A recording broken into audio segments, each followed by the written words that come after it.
मेरे प्रिय दोस्तों, रामायण के बाली और सुग्रीव को तो आप लोग जानते ही होंगे। रामायण के किष्किंधा कांड में उनका वर्णन मिलता है। उम्मीद है यह वीडियो आपको जरूर पसंद आएगी। बाली रामायण का एक पात्र है। वह सुग्रीव का बड़ा भाई था। वह किष्किंधा का राजा था। इंद्र का पुत्र बताया जाता है तथा बंदरों के रूप में राम रूपी विष्णु ने उसका वध किया। हालांकि रामायण की पुस्तक किष्किंधा कांड में 67 अध्यायों में से अध्याय 5 से लेकर 26 तक ही बाली का वर्णन मिलता है। फिर भी रामायण में बाली की एक भूमिका रही है, विशेषकर उसके वध को लेकर। प्रभु श्री राम के यह आश्वासन देने पर कि राम स्वयं बाली का वध करेंगे, सुग्रीव ने बाली को ललकारा। बाली ललकार सुनकर बाहर आया। दोनों में घमासान युद्ध हुआ, परंतु क्योंकि दोनों भाइयों का मुख तथा देह रचना समान थी, इसीलिए राम ने असमंजस के कारण अपना बाण नहीं चलाया। अंततः बाली ने सुग्रीव को बुरी तरह परास्त कर दूर खदेड़ दिया। सुग्रीव निराश होकर फिर राम के पास आ गया। राम ने इस बार लक्ष्मण से सुग्रीव के गले में माला पहनाने को कहा, जिससे वह युद्ध के दौरान सुग्रीव को पहचानने में गलती नहीं करेंगे। और सुग्रीव को बाली ने पुनः ललकारने के लिए कहा। हताश सुग्रीव फिर से किष्किंधा के द्वार की तरफ बाली को ललकारा। जब बाली ने दोबारा सुग्रीव को ललकार सुनी तो क्रोध का उसका ठिकाना नहीं रहा। तारा को शायद इस बात का बोध हो गया था कि सुग्रीव को राम का संरक्षण हासिल है, क्योंकि अकेले तो सुग्रीव बाली को दोबारा ललकारने की हिम्मत नहीं करता। अतः किसी अनहोनी के भाव से तारा ने बाली को सावधान करने की चेष्टा की। उसने यहाँ तक कहा कि सुग्रीव को किष्किंधा का युवराज घोषित कर बाली उसके साथ संधि कर ले, किंतु बाली ने इस शक से कि तारा सुग्रीव का अनुचित पक्ष ले रही है, उसे दुत्कार दिया। किंतु उसने तारा को यह आश्वासन दिया है कि वह सुग्रीव का वध नहीं करेगा और सिर्फ उसे अच्छा सबक सिखाएगा। दोनों भाइयों में फिर युद्ध शुरू हो गया, लेकिन इस बार राम ने दोनों भाइयों को पहचानने में कोई गलती नहीं की और उन्होंने बाली पर पेड़ की ओर से बाण चला दिया। बाण ने बाली को हृदय को बेध डाला और धराशायी होकर जमीन पर गिर गया। गिरने के बाद उसने प्रभु श्री राम से विनम्र भाव में प्रश्न किया, अवगुण कौन नाथ वही मारा, मैं बैरी सुग्रीव प्यारा।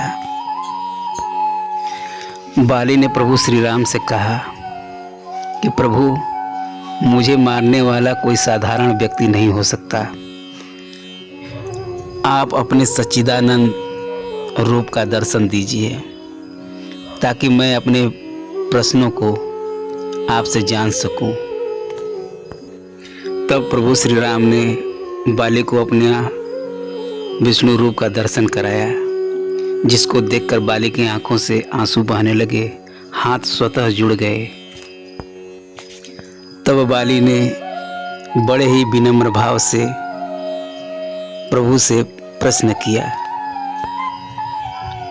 बाली ने प्रभु श्री राम से कहा कि लड़ाई में तल्लीन जो व्यक्ति आपकी ओर पीट करके लड़ रहा था, उसे मारकर आपको क्या हासिल हुआ?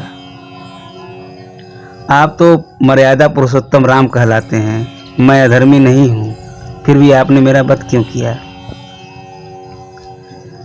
आपने उस पर बाण चलाया प्रभु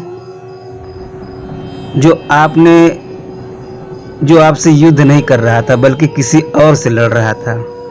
यह कहां तक का न्याय संगत है? मैंने आपके देश में तो कोई उत्पात नहीं मचाया, फिर भी आपने मुझे क्यों मारा? आपके इस कृत्य से एक निर्दोष को सजा मिली है, जो कंद, मूल, फल इत्यादि खाता है। आपने उसका संहार किया है। स्वर्ण, भूमि, चांदी इत्यादि को लेकर मेरा आपसे कोई विवाद नहीं था, फिर भी आपने ऐसा क्यों किया? आपका लक्ष्य है वध करना, फिर चाहे वो न्याय संगत हो या न हो। अकारण हत्या करने वाले नरक के भागी होते हैं। न मेरी खाल पहनने योग्य है, न ही मेरा मांस खाने योग्य है, फिर भी आपने मुझे मारा क्यों? सिर्फ 5 प्रकार के पंचनक प्राणी मनुष्य द्वारा मारे जाते हैं और उनमें से मैं नहीं हूं, फिर भी आपने मुझे क्यों मारा? यदि आप मुझसे मित्रता करते तो मुझे आदेश देते तो मैं सीता को एक दिन में आपके पास ले आता। प्रभु श्री राम ने कहा, हे बाली, अनुज बधु भगनी सुत नारी, सुन 60 कन्या सम ये चारी। इन्हीं कुदृष्टि बिलोकई जोई, ताही बधे कछु पाप न होई।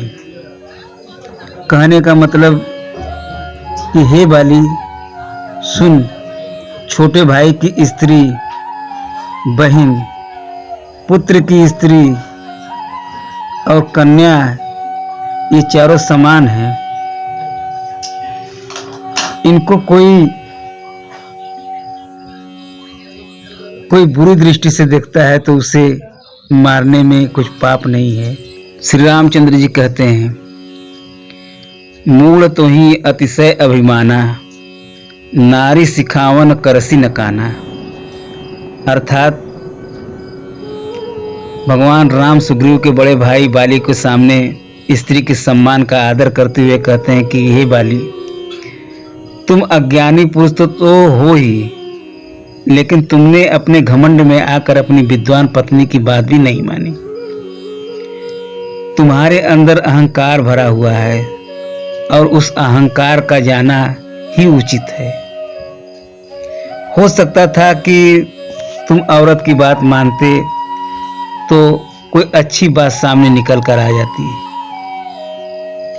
अब समय व्यतीत हो गया है,